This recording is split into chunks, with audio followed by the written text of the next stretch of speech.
दोस्तों, ठंड की उस भयंकर रात में मेरे हाथ थरथरा रहे थे। मेरी हालत भी पतली पड़ती जा रही थी, लेकिन फिर भी मैंने अपनी बाइक को नहीं रोका। मैंने जो ग्लव्स पहने हुए थे, ठंड उनके अंदर भी पहुंच चुकी थी और वे भी अब सुन्न पड़ चुके थे। समझ में नहीं आ रहा था कि ऐसी हालत में मैं क्या करूं। इधर उधर देखने पर मुझे कोई घास फूस भी नजर नहीं आ रहा था जिसे जलाकर मैं थोड़ी देर के लिए अपने हाथों को गर्म कर सकूं। सच कहूं तो आज इतनी ज्यादा ठंड थी कि सुबह होने तक कहीं न कहीं बर्फ जमने वाली थी। खैर, मैंने अपनी बाइक को उस रफ्तार में चलाना सही समझा। दिसंबर का ये महीना आखिरी दिनों में मुझे ठंड से मुलाकात करवाने में कोई कसर नहीं छोड़ रहा था। ऊपर से बाइक पर गलती की कोई गुंजाइश नहीं थी। अगर कोई भी गलती होती तो बाइक पलट सकती थी और उस हालात में मैं उसे सहन भी नहीं कर पाता। ऐसे में अगर ठंड में मुझे चोट लग जाती तो शायद और भी बुरा होता। मैं बहुत सावधानी के साथ बाइक चला रहा था। सच कहूं तो इस रास्ते को भी मैंने बहुत अजीब तरह से देखा था। यहाँ पर मेरी बाइक के अलावा दूसरा कोई साधन भी नहीं गुजर रहा था। फिर इतने में ही मुझे सामने की तरफ एक बड़ा सा कचरे का ढेर दिखा और उसके बगल में कुछ लकड़ियां पड़ी हुई नजर आईं। बाइक को वहीं पर रोक लिया। मैं जल्दी से बाइक से नीचे उतरा और अपने हाथ में लाइटर लेकर कचरे के पास पहुंच गया। मैंने किसी तरह लकड़ियों और घास फूस को इकट्ठा किया और वहां पर आग जला ली। सच कहूं तो मुझे ऐसा लगा कि आग के पास बैठने के बाद जैसे किसी ने मेरे मरे हुए शरीर में जान डाल दी हो। मैं लगभग 2-4 मिनट तक वहां से हिला नहीं। उस वक्त मेरा शरीर किसी बर्फ की तरह जमा हुआ था। जब मैं थोड़ा थोड़ा गर्म हुआ तब जाकर मुझे ठीक ठाक सा महसूस होने लगा। हालांकि अभी भी मुझे अपने पिछवाड़े से काफी ठंड महसूस हो रही थी, तो ऐसा लग रहा था कि मैं पूरा आज बर्फ से जम जाऊंगा। पर तभी किसी ने मुझे आवाज देते हुए कहा, अरे ओ भाई साहब, सिगरेट पीनी है क्या? तो इधर आ जाओ। ये सुनते ही मैं एक बार के लिए इधर उधर देखने लगा, लेकिन हैरान की बात तो ये थी कि मुझे वहां दूर दूर तक कोई नजर ही नहीं आ रहा था। फिर ये आवाज कहां से आई? मैं इधर उधर देखता रहा, लेकिन मुझे उस आवाज का कोई स्रोत दिखाई नहीं दे रहा था।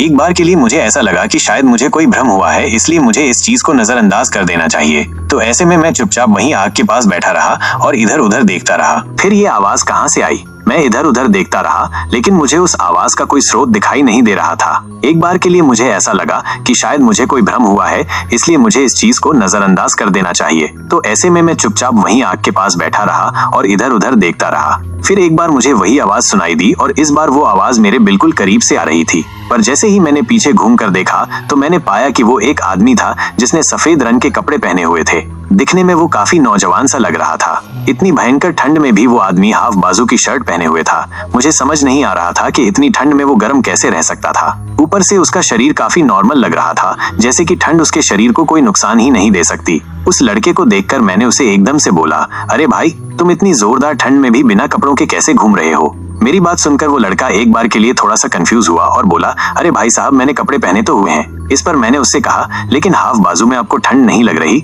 इस पर वो थोड़ा हंसते हुए बोला, मुझे ठंड नहीं लगती। ये सुनकर मैं हैरान हुआ, पर मैंने उसकी इस बात पर ज्यादा ध्यान नहीं दिया और चुपचाप वहीं उसके पास बैठा रहा। फिर वो लड़का भी मेरे बगल में बैठ गया। मुझे समझ नहीं आ रहा था कि उसकी हरकत पर किस तरह से प्रतिक्रिया दूं। ऊपर से उस लड़के की वो अजीब अजीब सी बातें मुझे काफी ज्यादा हैरान कर रही थीं। तभी उस लड़के ने बोला, आप सिगरेट पीते हो क्या? इस पर मैंने अपनी गर्दन हिलाई और उसे हाँ में जवाब दिया। इस पर वो लड़का एकदम से बोल पड़ा, अरे तो भाई साहब, देर कैसी, ये लो सिगरेट और फूंक दो।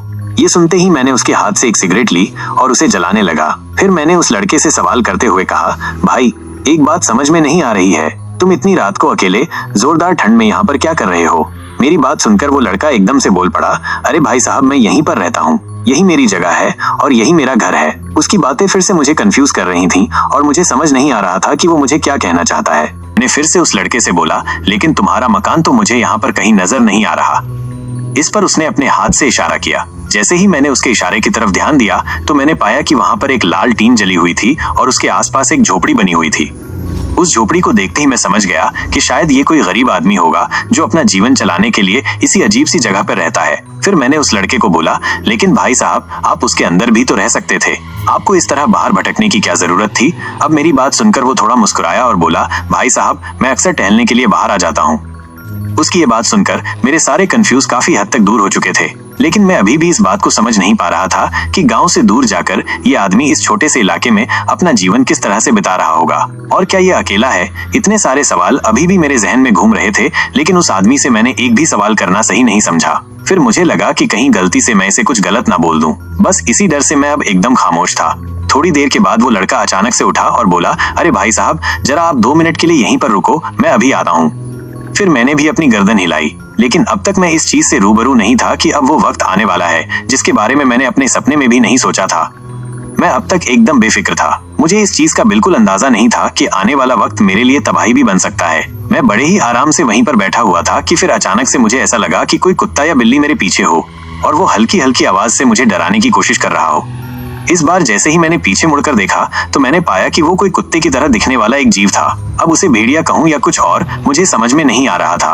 वो पूरी तरह से कुत्ते जैसा भी नहीं दिख रहा था और पूरी तरह से भेड़िया भी नहीं लग रहा था।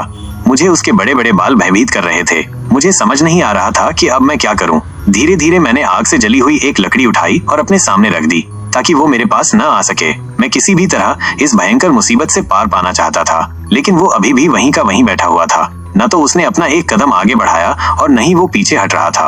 अपनी हिम्मत बांधी और लकड़ी को अपने सामने मजबूती से रखा। देखते देखते उसकी आकृति एकदम से बड़ी होने लगी। ऐसा लग रहा था कि मेरी आंखों के सामने ही वो 2 फीट से 4 फीट का हो गया था। उसकी आकृति धीरे धीरे बढ़ रही थी। मैं समझ गया था कि अब उस जगह पर रुकना मेरे लिए सही नहीं होगा। मुझे वहां से जल्द से जल्द निकलना होगा, चाहे कितनी भी ठंड क्यों ना हो। मैंने तुरंत लकड़ी को अपने हाथ में उठाया और अपनी बाइक की तरफ बढ़ा। लेकिन जैसे ही मैंने बाइक को स्टार्ट किया, एक जोरदार चीख ने मेरे होश उड़ा दिए। वो आवाज इतनी डरावनी थी कि मेरी पूरी रीढ़ में सिहरन दौड़ गई। मैं समझ गया था कि ये जगह सामान्य नहीं है। जैसे तैसे मैंने अपनी बाइक स्टार्ट की और वहां से निकलने की कोशिश की। बाइक ने गति पकड़ ली, लेकिन अचानक मुझे ऐसा लगा कि कोई मेरी शर्ट को पीछे से खींच रहा है। मैंने साइड मिरर में देखा तो मेरी आंखें फटी की फटी रह गईं। मेरे पीछे वही भेड़िए जैसा जीव था, लेकिन अब उसका चेहरा पूरी तरह इंसानी रूप में बदल चुका था। वो चेहरा मुझे हल्का हल्का पहचान में आ रहा था। ये वही आदमी था जिसने मुझे सिगरेट दी थी। उसकी आंखें लाल अंगारों की तरह चमक रही थीं और होठों पर एक डरावनी मुस्कान थी। मैंने बाइक की रफ्तार और तेज कर दी, लेकिन तभी मुझे महसूस हुआ कि मेरी बाइक अब मेरे नियंत्रण में नहीं थी। ऐसा लग रहा था कि कोई और उसे चला रहा है। बाइक अपनी गति खुद ही तेज करती जा रही थी। अचानक मैंने अपनी गर्दन पर किसी का हाथ महसूस किया। वो हाथ इतना ठंडा और सख्त था कि मुझे लगा जैसे मेरी सांसें रुक जाएंगी। मेरी गर्दन इतनी जोर से पकड़ी गई थी कि अब मैं न आगे देख पा रहा था और न ही कुछ सोच पा रहा था। जैसे ही मैंने अपने पीछे देखने की कोशिश की, उस आदमी ने मेरे कान के पास फुसफुसाते हुए कहा, तुम अब यहाँ से बचकर नहीं जा सकते। ये सुनते ही मेरी आंखों के आगे अंधेरा छा गया। मेरी बाइक एक झटके से रुक गई और मैं सड़क पर गिर पड़ा। जब मेरी आंखें खुली तो मैं खुद को एक अंधेरे कमरे में पाया। चारों तरफ सिर्फ सन्नाटा था। तभी वही आदमी मेरे सामने आया और उसने धीमे स्वर में कहा, ये मेरी जगह है और अब तुम भी यहीं रहोगे, हमेशा के लिए। उसकी ये बात सुनकर मेरी चीख गले में ही घुट गई।